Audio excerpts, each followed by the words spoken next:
രേവതിയുടെയും സച്ചിയുടെയും നാളത്തെ നല്ലൊരു കഥ കേട്ടാലോ? എല്ലാ ദിവസവും ഉച്ചയ്ക്ക് രേവതിയുടെയും സച്ചിയുടെയും പിറ്റേ ദിവസത്തെ വിശേഷങ്ങൾ ചാനലിനകത്ത് അപ്ലോഡ് ചെയ്യുന്നുണ്ട് കേട്ടോ. കാണാൻ താല്പര്യമുള്ളവർ കയറി കാണുകയും വീഡിയോ ഇഷ്ടപ്പെടുവാണെന്ന് ലൈക്ക് ചെയ്യാനും മറക്കരുതേ. അങ്ങനെ നാളത്തെ കഥയെ നമ്മൾ കാണുന്ന ഒടുവില് രേവതി സച്ചിയും എല്ലാരും കൂടെ ശരത്തിനെയും കൊണ്ട് ലക്ഷ്മിയമ്മയുടെ അടുത്തേക്ക് ചെല്ലുവാണ്. അങ്ങനെ ചെന്ന് കഴിഞ്ഞപ്പോൾ ലക്ഷ്മിയമ്മയ്ക്ക് ഭയങ്കര സന്തോഷമായി. ശരത്തിനെ കണ്ടു കഴിഞ്ഞപ്പം ശരത്തിനെ കെട്ടിപ്പിടിച്ച് ഉമ്മ വെക്കുന്നുണ്ട്, സന്തോഷ പ്രകടനങ്ങളൊക്കെ നടത്തുന്നുണ്ട്. പിന്നീട് ലക്ഷ്മിയമ്മ പറഞ്ഞു, മോനെ സച്ചി, നീ കാരണമാണ് ശരത്തിനെ ഇപ്പൊ പുറത്തിറക്കാൻ പറ്റിയത്, ഒത്തിരി നന്ദിയുണ്ടെന്ന് പറഞ്ഞു.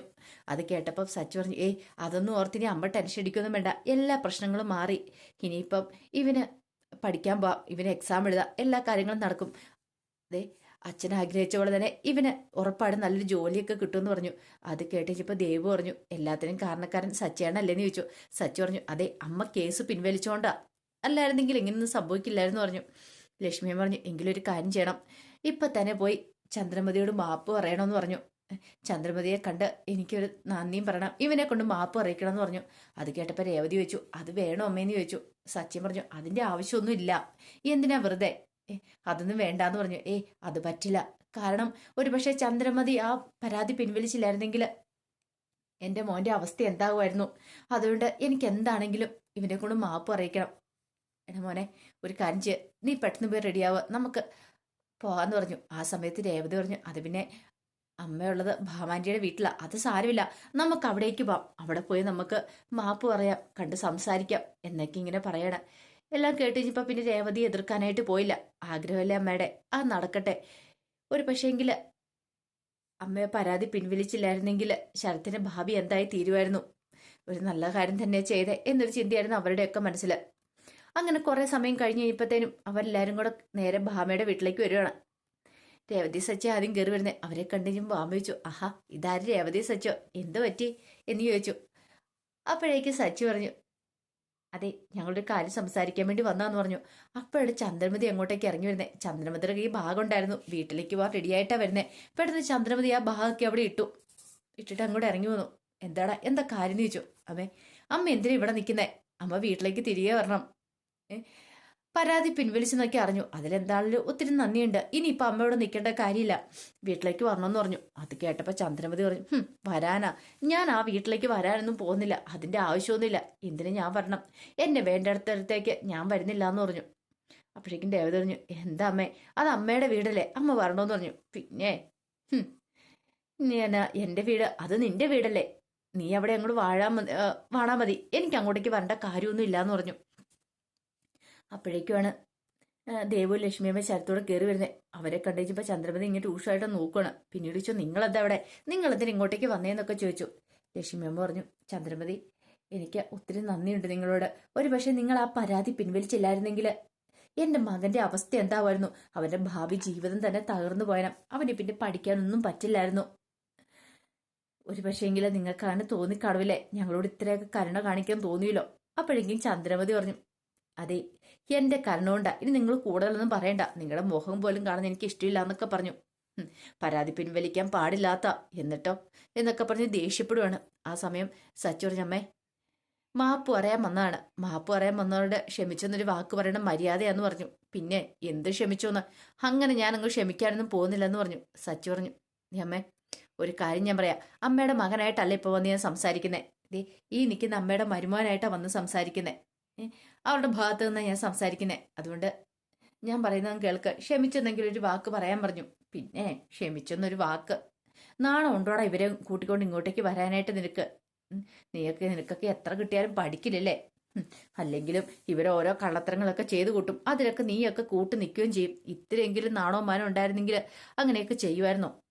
അപ്പോഴേക്കും ലക്ഷ്മിയൻ പറഞ്ഞു, ചന്ദ്രമതി, എന്റെ മോൻ തെറ്റ് ചെയ്തിട്ടുണ്ടെങ്കിൽ അത് തെറ്റ് തന്നെയാണ്, ഞാൻ അംഗീകരിക്കുന്നു, പക്ഷെ അതിന് പ്രേരിപ്പിച്ചാരാ, അവന് മാപ്പ് പറയാനായിട്ട് ആ വീട്ടിലേക്ക് വന്നതല്ലേ, വന്ന സമയത്ത് ചന്ദ്രമതി ചേച്ചിയും ശ്രുതി എല്ലാവരും അടിക്കുകയൊക്കെ ചെയ്തു, പിന്നെ അത് മാത്രമല്ല അവൻ മോഷ്ടിച്ചെന്നും പറഞ്ഞുകൊണ്ട് അവനെ കുറ്റപ്പെടുത്തുകയൊക്കെ ചെയ്തു, അതിന്റെ ദേഷ്യത്തിൽ അവൻ ചെയ്താ. ഓഹോ, ഇപ്പോഴും അവനെ ന്യായീകരിക്കാനാണ് ശ്രമിക്കുന്നേ, വന്ന് പറഞ്ഞത് കേട്ടില്ലേ, അവനൊരു തെറ്റും ചെയ്യാത്ത പഞ്ചപാവാന്ന്, നാണമുണ്ടോ നിങ്ങൾക്ക് ഇതൊക്കെ ഒന്ന് പറയാനായിട്ട്, ഇത്രയെങ്കിലും നാണം ഉണ്ടായിരുന്നു നിങ്ങൾ ഇങ്ങനെയൊക്കെ ഒന്ന് പറയായിരുന്നു എന്നൊക്കെ ചോദിച്ച് ദേഷ്യപ്പെടുവാണ്.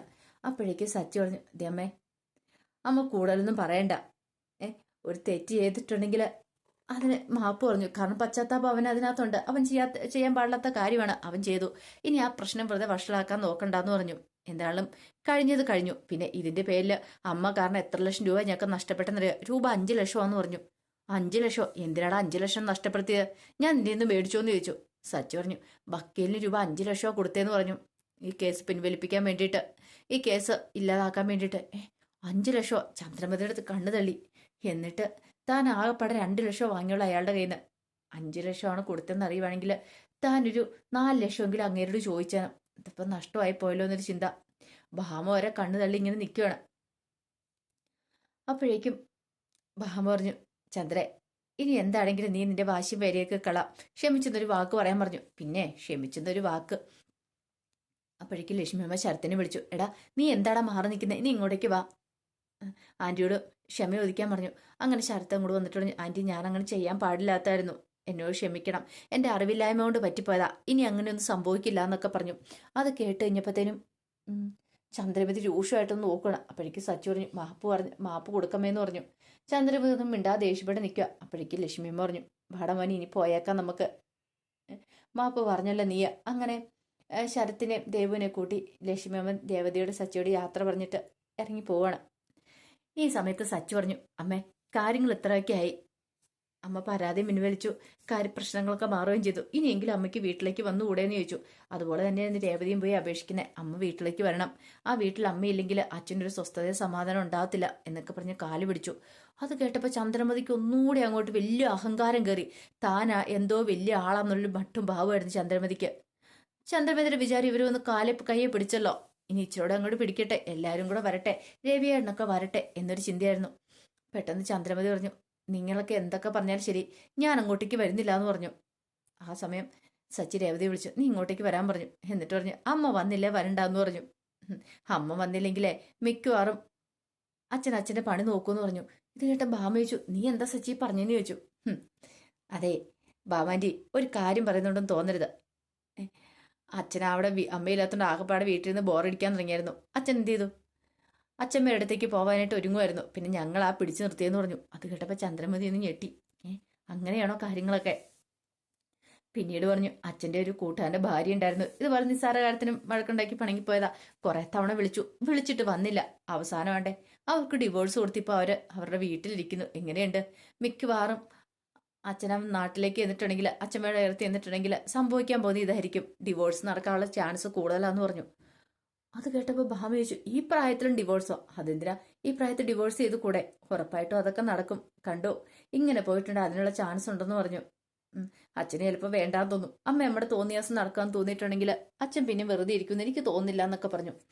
അത് കേട്ടപ്പം ചന്ദ്രമതിക്ക് ഭയങ്കര ടെൻഷനായി. പെട്ടെന്ന് രേവതി വന്നിട്ട് പറഞ്ഞു, അമ്മ ഇങ്ങനെ പിണങ്ങിയിരിക്കരുത് അച്ഛനോട്. അച്ഛന് അമ്മയില്ലാതെ അവിടെ ജീവിക്കാൻ പറ്റില്ല എന്നറിയാലോ, ഭയങ്കര ബുദ്ധിമുട്ടായിരിക്കും. അമ്മ അങ്ങോട്ടേക്ക് വരണമെന്നൊക്കെ പറഞ്ഞു. അപ്പോഴേക്ക് സച്ചു വന്ന് രേവതിയുടെ കയ്യെ പിടിച്ചിട്ട് പറഞ്ഞു, എന്തിനാ രേവതി നീ ഇങ്ങനെ അമ്മയുടെ മുന്നിൽ കയറേണ്ട കാര്യമൊന്നുമില്ല. അച്ഛനച്ഛൻ്റെ പാട് നോക്കി പൊക്കോട്ടെ. മിക്കവാറും അച്ഛന് അധികം വൈകാതെ ചെയ്യാൻ പോകുന്നതെന്ന് വെച്ചാൽ ആ കാര്യം തന്നെയായിരിക്കും. അമ്മയെ ഡിവോഴ്സ് ചെയ്യും. ഡിവോഴ്സ് ചെയ്ത് അച്ഛൻ സ്വസ്ഥതയോടെ സമാധാനത്തോടെ ജീവിക്കാനായിട്ട് പോവാം. അതിനുള്ള എല്ലാ മാർഗങ്ങളും കാണുന്നുണ്ടെന്ന് പറഞ്ഞു. നീ വരാൻ പറഞ്ഞോണ്ട് രേവതി ചേർത്ത് പിടിച്ച് അങ്ങോട്ട് ഇറങ്ങിപ്പോയി.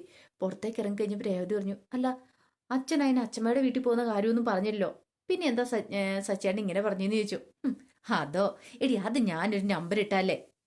അമ്മയുടെ കൂടുതൽ കാലം പിടിക്കാൻ ചെന്നിട്ടുണ്ടെങ്കിൽ അമ്മയ്ക്കൊരു പുച്ഛ ഭാവമാണ്. അമ്മയുടെ ആ ഭാവം അങ്ങോട്ട് മാറ്റണ്ടേ നമുക്ക്? ഇപ്പൊ കണ്ടു, അമ്മയ്ക്ക് ടെൻഷനായിരിക്കും. അമ്മ ഈ പുറമെ ഇങ്ങനെ വീരവാദം അടിച്ചാലേ അമ്മയുടെ ഉള്ളിനുള്ളിൽ അച്ഛൻ മാത്രമേ ഉള്ളൂ. അച്ഛനില്ലാതെ അമ്മയ്ക്ക് ജീവിക്കാൻ പറ്റില്ല. അമ്മയ്ക്ക് നന്നായിട്ടറിയാം. അച്ഛൻ ആ വീട് വിട്ടു പോയിട്ടുണ്ടെങ്കിൽ ഇനി ഇങ്ങനെ ഡിവോഴ്സ് നടത്തുകയെന്ന് പറഞ്ഞാൽ അമ്മയ്ക്ക് സഹിക്കാൻ പറ്റില്ല. അതുകൊണ്ട് അമ്മ പാഞ്ഞു വന്നോളൂ, ആ കാര്യത്തിൽ ഒരു പേടിയും വേണ്ടാന്ന് പറഞ്ഞു. സച്ചേൻ്റെ ബുദ്ധി കൊള്ളാന്ന് പറഞ്ഞു. ഈ സമയത്ത് ഭാമയോട് ചന്ദ്രമതി പറഞ്ഞു, രവിയേട്ടൻ പോവോ? വീട്ടിലേക്ക് പോവോ എന്നെ ഇട്ടിട്ട്? ഭാമ പറഞ്ഞു, പോകുന്നു മാത്രമല്ല മിക്കവാറും ഡിവോഴ്സ് നടക്കാനുള്ള ചാൻസ് ഉണ്ടെന്നല്ലേ സച്ചി പറഞ്ഞത്. അങ്ങനെയാണോ? ആയോ, എന്നാ പിന്നെ ഞാനിവിടെ നിൽക്കുന്നില്ല. ഈ വീട് എൻ്റെ ഒന്നും അല്ലോ, എൻ്റെ ആരാ ഇവിടെയുള്ളേ? ഞാൻ എൻ്റെ വീട്ടിലേക്ക് പോവാ എന്ന് പറഞ്ഞിട്ട് പെട്ടെന്ന് ബാഗ് കൊടുത്തോണ്ട് അങ്ങോട്ട് ഇറങ്ങുവാണ്. ഭാമ ഒരു അന്താളിപ്പോട് കൂടിയിട്ടാണ് ചന്ദ്രമതിയെ നോക്കുന്നത്. ഇത്ര സമയം വലിയ ആളുകൾ ചിന്താണ്. പെട്ടെന്ന് ഒരു നിമിഷം കൊണ്ടാണ് പ്ലേറ്റ് മാറ്റി വീട്ടിലേക്ക് പോകാനായിട്ട് ഒരുങ്ങുന്നത്. പിന്നീട് കുറെ സമയം കഴിഞ്ഞ് കഴിഞ്ഞപ്പോൾ ചന്ദ്രമതി ഭാഗത്ത് നോക്കി വീട്ടിലേക്ക് വരുവാണ്. ആ സമയം സച്ചിയാണ് കാണുന്നത്. സച്ചി പെട്ടെന്ന് പറഞ്ഞു, നിക്ക് നിക്ക്, അവിടെ നിക്ക്, ഇപ്പൊ ഇങ്ങോട്ട് കേറലെന്ന് പറഞ്ഞു. ഇത് കേട്ട് ഈ ചന്ദ്രമതി ചോദിച്ചു, അത് പറയാൻ നീ ആരടാന്ന് ചോദിച്ചു.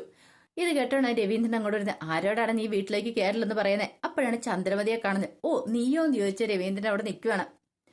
ആ സമയത്ത് ചന്ദ്രമതി പറഞ്ഞു, ഇവൻ പറഞ്ഞു കേട്ടില്ലേ എന്നോട് അകത്തേക്ക് കയറില്ലെന്ന്. അപ്പോഴേക്കും ശ്രുതി ശ്രീകാന്തും വർഷ രേവതി എല്ലാം കൂടെ അങ്ങോട്ടേക്ക് വരുവാണ്.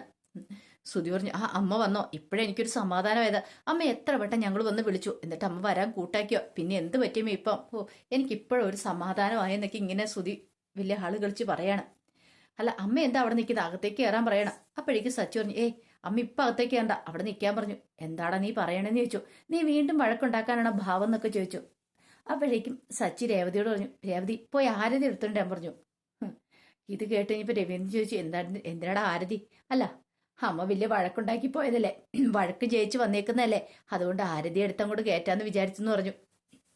രേവതി പോയി ആരതിയൊക്കെ എടുത്തോണ്ട് വന്നു. അപ്പോഴേക്കും ചന്ദ്രമതി വർഷയെ വിളിക്കണം. മോളെ വർഷ നീ വരാൻ പറഞ്ഞു. ഇപ്പുറത്ത് തന്നെ ശ്രുതി നിൽക്കുന്നുണ്ടായിരുന്നു. ആ സമയത്ത് സച്ചി പറഞ്ഞു, രേവതി ആരതി എടുക്കുന്ന സമയത്ത് 2 ബോഡി ഗാർഡും കൂടെ അപ്പുറത്തും ഇപ്പുറത്തും വേണം, അതുകൊണ്ട് അമ്മ അവരെയും കൂടെ വിളിക്കണമെന്ന് പറഞ്ഞു. അങ്ങനെ 3 പേരും കൂടെ ആരതിയൊക്കെ ഒഴിഞ്ഞ് രേവതി ശ്രുതിയും വർഷയും കൂടെ ആരതിയൊക്കെ ഒഴിഞ്ഞ് അകത്തേക്ക് ക്ഷണിക്കുകയാണ്. ആ സമയം ചന്ദ്രമതി അവിടെ നിൽക്കുക, കയറുന്നില്ല. അപ്പോഴേക്കും രവീന്ദ്രൻ ചോദിച്ചു, എന്താ ചന്ദ്രേ നീ എന്താ അവിടെ വേരടച്ചു പോയെന്നൊക്കെ ചോദിക്കുകയാണ്. സച്ചി പറഞ്ഞു, അമ്മ എന്താ അവിടെ നിൽക്കുന്നത്, അകത്തേക്ക് കയറുക. അതിന് രവിയേട്ടൻ എന്നെ വിളിച്ചില്ലല്ലോ. ആ സമയം രവീന്ദ്രൻ പറഞ്ഞു, ഞാൻ പറഞ്ഞിട്ടല്ലല്ലോ നീ പോയത്, നീ സ്വന്തം ഇഷ്ടപ്രകാരം ഇറങ്ങിപ്പോയതല്ലേ, പിന്നെ ഞാൻ വിളിക്കേണ്ട കാര്യം എന്തായിരിക്കുന്നേ, ആ കയറി വരാൻ പറഞ്ഞു. അങ്ങനെ ചന്ദ്രവതി നാണം കെട്ട് അകത്തേക്ക് കയറി വരുമ്പോഴത്തേനും സച്ചി കളിയാക്കി ഒരു പാട്ട് പാടുവാണ്. മരുമോള് വലതുകാലം വെച്ച് വീട്ടിലേക്ക് കയറിയെന്നും പറഞ്ഞുകൊണ്ട്. അത് കേട്ട് കഴിഞ്ഞപ്പം ചന്ദ്രമതിക്ക് സഹിച്ചില്ല. ചന്ദ്രമതി പറഞ്ഞിട്ട്, ഇത് കണ്ടോ രവിയേട്ട ഇവൻ എന്നെ കളിയാക്കുന്നേ. അതെ അവൻ കളിയാക്കുന്നതിൽ എന്താ തെറ്റിരിക്കുന്നേ, നീ പുതുപ്പെണ്ണുങ്ങളെ പോലെ അങ്ങോട്ട് മാറി നിന്നോണ്ടല്ലേ അവൻ കളിയാക്കിയത്. ഒട്ടും കൊണ്ട് ഇഷ്ടപ്പെടാത്ത മട്ടി ചന്ദ്രമതി വന്ന് അവിടെ ഇരിക്കുവാണ്. ആ സമയത്ത് ശ്രുതി പറഞ്ഞു, എൻ്റെ അമ്മ ഇല്ലാത്തതുകൊണ്ട് എനിക്ക് എത്ര ടെൻഷനായിരുന്നു അറിയാവോ, ഞാൻ ആഹാരം പോലും കഴിക്കുന്നുണ്ടായിരുന്നില്ല. ഓ കണ്ടില്ലേ. അത് കേട്ട് കഴിഞ്ഞപ്പോൾ സച്ചു പറഞ്ഞു, അവൻ വീട്ടിൽ നിന്ന് ആഹാരം കഴിക്കുന്നില്ലായിരുന്നു, അവൻ പുറത്തുനിന്ന് നല്ലവണ്ണം തന്നെ ആഹാരം കഴിക്കുന്നുണ്ടായിരുന്നു, വീട്ടിൽ നിന്ന് കഴിക്കുന്നില്ലെന്ന് മാത്രമുള്ളെന്ന് പറഞ്ഞു. അത് കേട്ടപ്പോൾ ശ്രുതി ശരിക്കും ഞെട്ടി. പിന്നീട് ശ്രുതി പറഞ്ഞു, അമ്മ ശരിക്കും മെലിഞ്ഞു പോയല്ലോ, ദേ 1-2 കിലോ കുറഞ്ഞു പോയതുപോലെ ഉണ്ടല്ലോ എന്ന് പറഞ്ഞു 2 ദിവസം കൊണ്ട്. അത് കേട്ട് കഴിഞ്ഞപ്പോൾ സച്ചു പറഞ്ഞു, കുറയും, അമ്മയെന്നല്ല ഈ വീട് വിട്ട് ആര് പോയാലും നന്നായിട്ട് കുറയും. രേവതിയുടെ ആഹാരമല്ലേ ഇവിടെ, രേവതി നല്ല അടിപൊളി ഫുഡ് ഉണ്ടാക്കി തരും, അതിന്റെ വില അറിയത്തില്ല, പക്ഷേ പുറത്തൊന്ന് പോയിട്ട് വരണം 2 ദിവസം, അപ്പോഴറിയാം രേവതിയുടെ ഫുഡിന്റെ മഹാത്മ്യം എന്താന്ന്. ഇപ്പം ഞാൻ പോയിട്ട് 2 ദിവസം ട്രിപ്പ് പോയിട്ടുണ്ടെങ്കിൽ ഓട്ടം പോയിട്ടൊക്കെ വരണ സമയത്ത് ശരിക്കും ഞാൻ ടയർഡായി പോകും, മെലിഞ്ഞു പോകും. കാരണം എന്താ, നല്ല ആഹാരം ഒന്നല്ല കിട്ടുന്നത്. അതൊന്നേ നിങ്ങളോടൊന്നും പറഞ്ഞാൽ മനസ്സിലാവില്ല എന്ന് പറഞ്ഞു. ഈ സമയത്ത് രവീന്ദ്രൻ പറഞ്ഞു, എന്താളും ചന്ദ്ര നിനക്ക് പരാതി പിൻവലിക്കാൻ തോന്നിയില്ലോ, അത് തന്നെ വലിയൊരു ഭാഗ്യം എന്ന് പറഞ്ഞു. അത് കേട്ടിങ്ങിപ്പോ ചന്ദ്രമതി പറഞ്ഞു, പരാതിയൊക്കെ ഞാൻ പിൻവലിച്ചിട്ടുണ്ട്, പക്ഷെ വേറൊരു കാര്യമുണ്ട്, ഇനി മേലാല് ഇവളുടെ വീട്ടിൽ നിന്ന് ആരും ഇങ്ങോട്ടേക്ക് വരാൻ പാടില്ലെന്ന് പറഞ്ഞു. ആരും വരാൻ പാടില്ലെന്നോ? അതെ, ഇവളുടെ അച്ഛനോ സഹോദരനോ അഞ്ചെത്തിയോ ആരും ഈ വീട്ടിലേക്ക് ഇവളുടെ പേരും പറഞ്ഞോണ്ടോ അല്ലെങ്കിൽ വേറെ ആരെങ്കിലും കാണാനെന്നും പറഞ്ഞ് ഇങ്ങോട്ടേക്ക് വന്നേക്കരുത്. ഞാൻ പരാതിയൊക്കെ പിൻവലിച്ചിട്ടുണ്ട് എന്നൊക്കെ പറഞ്ഞിട്ട് വലിയ ആള് കളിക്കുവാണ് ചന്ദ്രമതി. ആ സമയം രവീന്ദ്രൻ പറഞ്ഞു, അതെങ്ങനെ ശരിയാവും, അവരുടെ മോളിലെ രേവതി, അപ്പൊ അവർക്ക് രേവതിയെ കാണാൻ ആഗ്രഹം തോന്നുമ്പോൾ ലക്ഷ്മിയൊക്കെ വരത്തില്ലേന്ന് ചോദിച്ചു. വേണ്ട വരണ്ട, അങ്ങനെ വരാതിരിക്കണം അവര്, എനിക്കിഷ്ടമില്ല ഈ വീട്ടിൽ നിന്നും പറഞ്ഞുകൊണ്ട് ചന്ദ്രമതി വാശി പിടിച്ചുകൊണ്ടിരിക്കുകയാണ്. അപ്പൊ അതിന്റെ വിശേഷങ്ങളൊക്കെ നമ്മൾ കാണാൻ പോകുന്നത്. ആ വിശേഷങ്ങൾക്കായി നമുക്ക് എല്ലാവർക്കും കാത്തിരിക്കാം കേട്ടോ. ഒരിക്കൽ കൂടി എല്ലാവർക്കും ശുഭദിനം നേർന്നോട് നിർത്തുന്നു. നന്ദി.